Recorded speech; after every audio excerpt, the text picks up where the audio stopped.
ఇప్పుడు మారుమనసు లేదా పశ్చాత్తాపం యొక్క మరొక లక్షణాన్ని చూద్దాం. ఇది చాలా ముఖ్యమైనది, కానీ దీనిని చాలాసార్లు తప్పుగా అర్థం చేసుకున్నారు కూడా. పశ్చాత్తాపానికి ఒక రుజువు ఏంటంటే మనం పాపానికి దూరంగా వెళ్తాం. పశ్చాత్తాపానికి హీబ్రూ భావజాలం ఏంటంటే అది కేవలం పాపానికి దూరంగా వెళ్ళడమే కాదు గాని నీతి వైపుకు తిరిగి రావడం. ఏది తప్పో అది చేయకుండా ఉండడమే కాదు గాని ఏది సరైనదో ఆ పనులు చేయడం. మరియు దీనిని మరొకలాగా కూడా చూడొచ్చు. ఏది తప్పో దాని నుండి దూరంగా వెళ్ళిపోవడమే కాదు గాని దేవుని వైపుకు తిరిగి రావడం, దేవుని దగ్గరకు రావడం. ఇప్పుడు హెజ్కేలులో కొన్ని వచనాలను చూద్దాం. హెజ్కేలు 14వ అధ్యాయం 6వ వచనం. కాబట్టి ఇశ్రాయేలీయులకు నీవు ఈ మాట చెప్పుము, ప్రభువు యెహోవా సెలవిచ్చినదేమనగా, మీ విగ్రహములను విడిచిపెట్టి మీరు చేయు హేయకృత్యములన్నిటిని మాని మనసు త్రిప్పుకొనుడి. కాబట్టి మీరిక్కడ చూసినట్లయితే దేవునికి ఏవైతే హేయములో వాటి నుండి మన మనసును త్రిప్పుకోవాలి. ఇప్పుడు 18వ అధ్యాయాన్ని చూడండి, 30-31 వచనాలు. కాబట్టి ఇశ్రాయేలీయులారా, ఎవని ప్రవక్తనను బట్టి వానికి శిక్ష విధింతును. మనసు త్రిప్పుకొని మీ అక్రమములు మీకు శిక్షా కారణములు కాకుండానట్లు వాటినన్నిటినీ విడిచిపెట్టుడి. మీరు జరిగించిన అక్రమ క్రియలన్నిటిని విడిచి నూతన హృదయమును నూతన బుద్ధిని తెచ్చుకొనుడి. ఇశ్రాయేలీయులారా, మీరెందుకు మరణమునొందుదురు? ఇదే ప్రభువగు యెహోవా వాక్కు.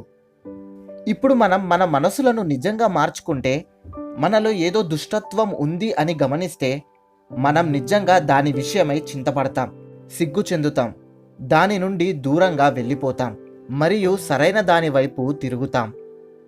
నేనిప్పుడు కొన్ని విషయాలు చెప్తాను, అది కొంచెం వికారంగా ఉంటుంది. మీరు ఇలా అనుకోండి, మీరు చాలా ఆకలితో ఉన్నారు. నేను మీ ముందు ఒక అద్భుతమైన గిన్నెలో నూడిల్స్, చికెన్స్ పెట్టాను. మీరు తినడానికి టెంప్ట్ అవుతారా? మీకు మీరే చెప్పుకుంటారు, అబ్బా నేను దాన్ని తినాలనుకుంటున్నాను అని. మీరు అనుకుంటారు, అవునా కాదా? మీరు తినాలనుకుంటారు, మంచిది. ఇప్పుడు మీరు చాలా చాలా ఆకలితో ఉన్నారు.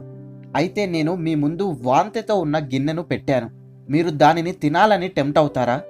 మీరంటారు, లేదు లేదు, అది గలీజ్, అసహ్యం.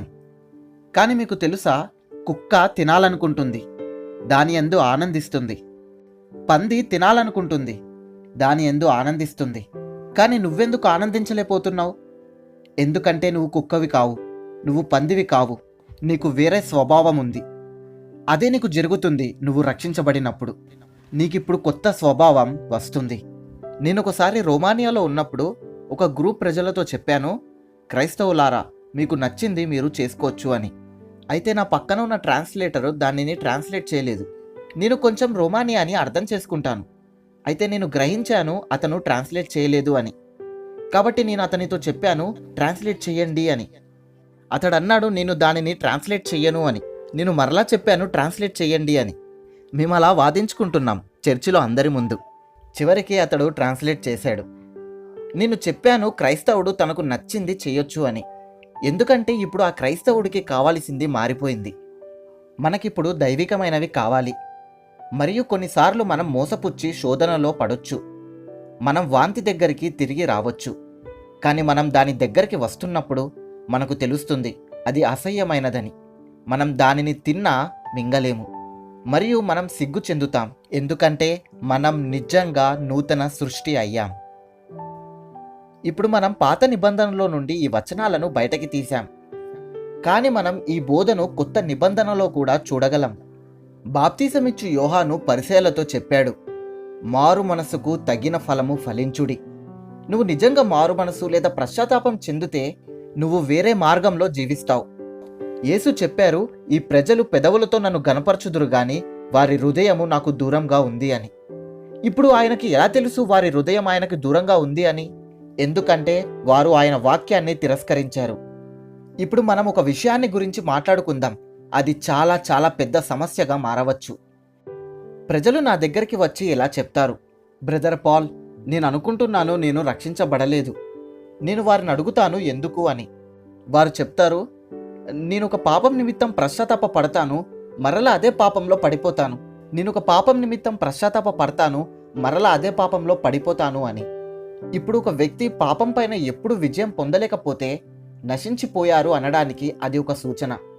కానీ నిజమైన మారు మనసు లేదా పశ్చాత్తాపం అంటే మనం పాపాన్ని విడిచిపెట్టి మరలా ఇంకెప్పుడు దాని దగ్గరికి వెళ్ళము అని కాదు. దాని అర్థం ఏంటంటే ఆ పాపం పట్ల మనకి ఉన్న ప్రవర్తన నిజంగా మారుతుంది. దాని అర్థం ఏంటంటే ఆ పాపం పట్ల మనకి ఉన్న సహవాసము నిజంగా మారుతుంది.